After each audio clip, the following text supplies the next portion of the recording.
আসসালামু আলাইকুম। গুমতির পারে ছেলেমেয়েরা কীভাবে আনন্দ উল্লাস করে একটু ভিডিওতে দেখাচ্ছি।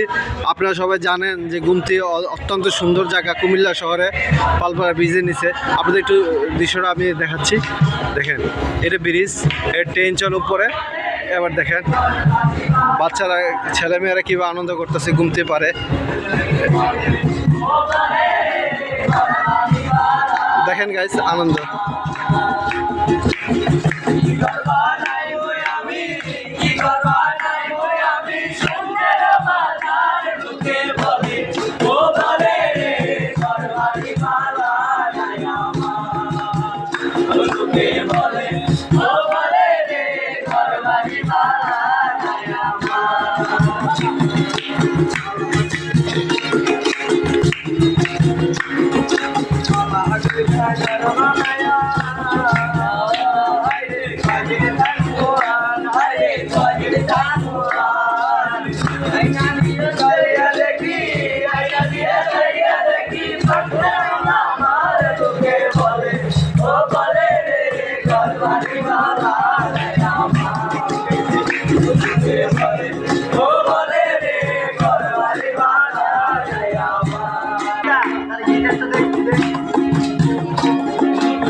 ভালো